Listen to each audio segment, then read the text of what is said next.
Salut tout le monde et bienvenue dans cette partie 2 de ma série de vidéos sur l'hypertrophie. Dans la première partie, on avait répondu à ces 3 questions. Quelle quantité de protéines consommer pour maximiser sa prise de masse musculaire? Quelle est l'efficacité d'une supplémentation en BCAA? Et enfin, quelle est l'efficacité d'une supplémentation en créatine monohydrate? Je vous invite fortement à y jeter un œil si ce n'est pas déjà fait. Aujourd'hui, on va se focaliser uniquement sur la problématique de la source des protéines, spécifiquement végétale versus animale, afin de répondre à ces 2 questions suivantes. Première question. Les protéines végétales sont-elles inférieures aux protéines animales lorsqu'on essaie de construire de la masse musculaire? Et ensuite, les végans sont-ils désavantagés par rapport aux non-végans pour prendre du muscle? Alors bien sûr, un certain nombre de questions pertinentes se posent ici, autres que celles concernant l'hypertrophie, notamment la comparaison en termes d'utilisation des terres, les émissions de gaz à effet de serre, ou évidemment la question éthique de l'exploitation et de la mise à mort des animaux nous permettant d'obtenir les protéines animales. Mais ce qui nous intéresse vous et moi aujourd'hui est uniquement la question de la prise de masse musculaire. Je n'irai donc pas sur ces sujets-là. À noter également que le terme vegan est employé dans la littérature scientifique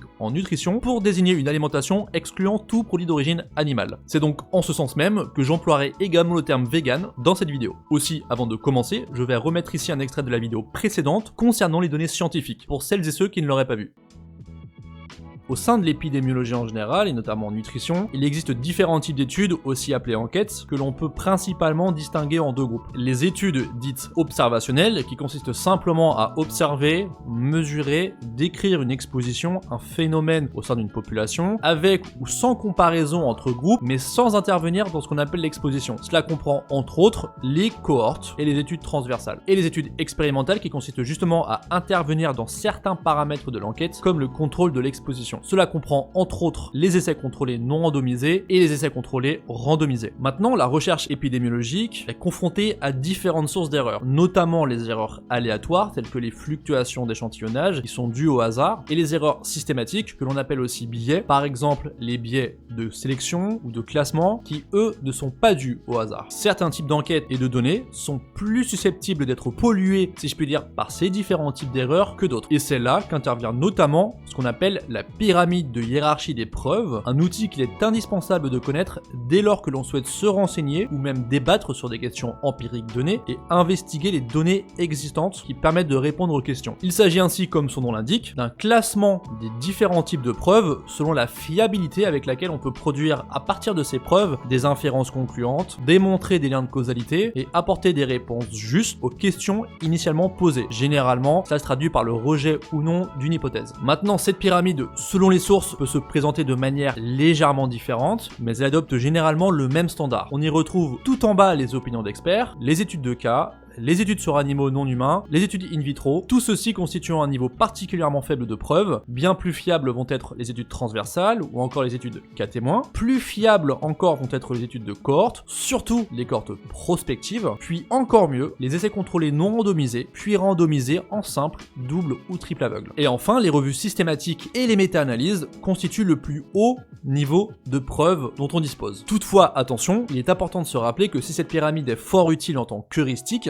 et doit être invoquée certes de manière quasi systématique lors de débats empiriques, elle ne permet pas de conclure qu'en toute circonstance, un type d'enquête situé plus haut qu'un autre au sein de la pyramide apporte une réponse plus fiable à une question donnée. Disons que cela serait vrai, toutes choses étant égales par ailleurs. J'aimerais souligner également que les conflits d'intérêts et les financements d'une étude ne permettent pas de disqualifier ces résultats. Aussi, il est important de considérer que pour des raisons pratiques, financières ou éthiques par exemple, il n'est pas toujours possible d'investiguer une question de santé via l'approche expérimentale. Dans cette vidéo et dans les suivantes, je n'invoquerai dans la mesure du possible bien sûr que des enquêtes situées en haut de la pyramide des preuves. Maintenant, je voudrais rapidement émettre une distinction entre ce que je vais appeler données mécanistiques et données concluantes. Les données mécanistiques vont concerner tout ce qui est mécanisme. J'entends par là les mécanismes par lesquels on suppose avec plus ou moins de certitude que l'exposition à une chose X provoque un résultat escompté. Pour donner un exemple qui nous intéressera plus tard, la biodisponibilité des protéines, déterminée avec le plus de précision par ce que l'on appelle la digestibilité idéale réelle des acides aminés, est une donnée mécanistique. Par données concluantes, j'entends des données obtenues après enquête sur des sujets humains permettant de répondre à une question spécifique concernant l'exposition à la chose X. En gros, si par exemple le DIAS, donc le score de digestibilité des acides aminés indispensables de la source A est inférieur à celui de la source B en raison de divers mécanismes de digestibilité, on pourrait spéculer en faveur d'une différence significative au niveau de l'hypertrophie entre deux groupes consommant ou bien l'une ou bien l'autre et conclure que la source B est préférable à la source A pour construire du muscle. Mais si après enquête, on se rend compte que les deux sources de protéines ont un effet identique ou quasi identique sur l'hypertrophie à partir d'un certain seuil de consommation de protéines journalier, alors cela supplante les données mécanistiques et les spéculations produites à partir de celles-ci. Donc dans cette vidéo et dans les suivantes, je ne ferai appel qu'à des données concluantes, sauf mention du contraire. Je précise aussi que je ne vais pas vous présenter d'exemples de sportifs véganes de haut voire très haut niveau dans cette vidéo, non pas parce qu'il n'y en a pas, il y en a, mais parce que ce sont des anecdotes et non des données scientifiques. Je précise aussi que lorsque l'on regarde les données scientifiques sur les sources de protéines dans le cadre de l'hypertrophie, l'accent est généralement mis sur la supplémentation, sans publier dans le détail tous les aliments consommés à la journée, même si ceux-ci sont rapportés dans le protocole. On retrouve donc principalement des comparaisons entre suppléments reconnus comme optimaux, c'est-à-dire la whey ou la caséine pour les protéines animales qui viennent des produits laitiers, et l'isolat de protéines de soja ou encore l'isolat de protéines de pois pour les protéines végétales. A noter aussi que, sauf mention du contraire, tous les sujets non véganes recrutés dans les études consomment de la viande, des produits laitiers et des œufs. Toutes ces sources de protéines sont donc représentées et pèsent, si je puis dire, dans les résultats finaux. Plongeons-nous maintenant dans la littérature. Et pour commencer, jetons un œil à cet essai contrôlé randomisé en double aveugle de 12 semaines, comparant des sujets jeunes, moyenne d'âge de 22 ans, ici aussi bien mâles, échantillon de 19 individus, que femelles, échantillon de 42 individus. On parle uniquement de sujets non véganes,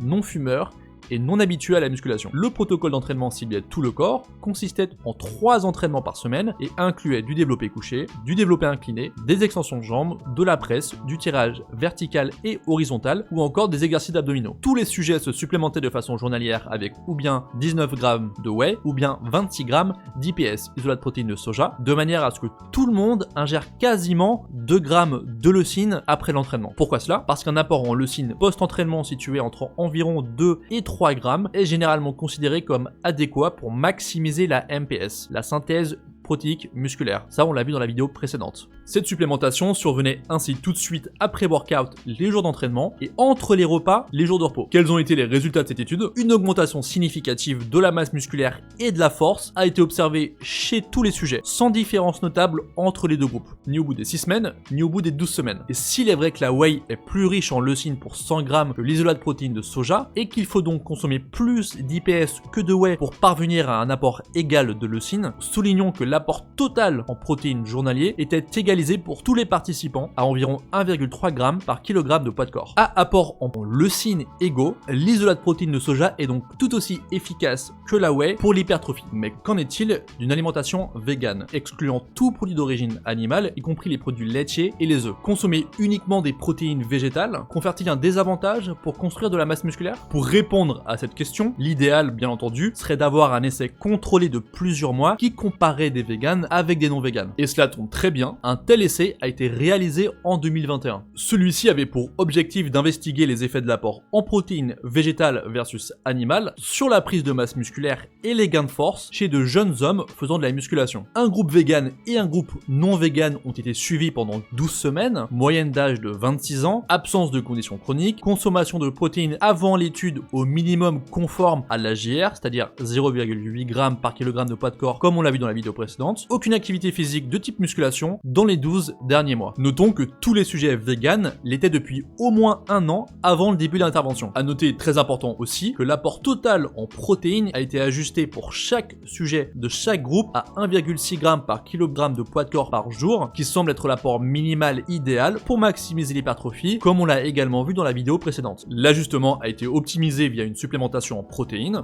de l'isolat de protéines de soja encore une fois pour le groupe vegan, et de la whey standard pour le groupe non vegan. L'apport en protéines a été monitoré pendant toute la durée de l'intervention et analysé par un véritable nutritionniste. Les acides aminés indispensables ont aussi été estimés et rapportés avec de nouveau un focus particulier sur la leucine. Avant et après le début de l'étude, l'intervention quant à elle consistait en un entraînement musculaire 2 fois par semaine du bas du corps, programmé et supervisé individuellement par un chercheur à l'aveugle. Donc il ne savait pas qui étaient les véganes et qui étaient les non véganes. Maintenant, quels ont été les résultats? Aucune différence significative observée entre les deux groupes, ni en gain de masse musculaire, ni en gain de force. Les auteurs de l'étude ont ainsi conclu qu'une alimentation végane apportant 1,6 g de protéines par kilogramme de poids de corps par jour, incluant une supplémentation en isolat de protéines de soja, est aussi efficace qu'une alimentation semblable non végane où l'isolat de protéines de soja est remplacé par la whey. L'apport en leucine, spécifiquement, était d'environ 10 grammes par jour pour tous les sujets, donc dans les deux groupes. Alors, j'ai parcouru un peu la littérature pour voir s'il existait des données affirmant que les protéines animales étaient supérieures ou préférables aux protéines végétales dans le cadre de l'hypertrophie, afin d'essayer d'être le plus pertinent possible dans cette vidéo. Et j'ai trouvé notamment celle-ci. Il s'agit d'une enquête expérimentale ayant suivi des sujets non entraînés auparavant pendant une durée de 9 mois, et il est vrai que les résultats ont été meilleurs dans le groupe supplémenté avec de la whey. Comment l'expliquer? C'est un détail qui n'est pas indiqué dans l'abstract de l'étude, j'ai donc dû fouiller un petit peu pour trouver la réponse. L'apport en protéines était égalisé pour tous les sujets à 1,2 g par kilogramme de poids de corps par jour hors supplémentation, puis ramené à 1,4 g par jour environ via une dose journalière de 22 g de protéines. 22 g quelle que soit la source. Donc tout le monde ingérait exactement 22 g de protéines en poudre, y compris les jours d'entraînement. Mais du coup, qu'est-ce que ça implique? Les sujets dans le groupe whey dépassaient les 2 g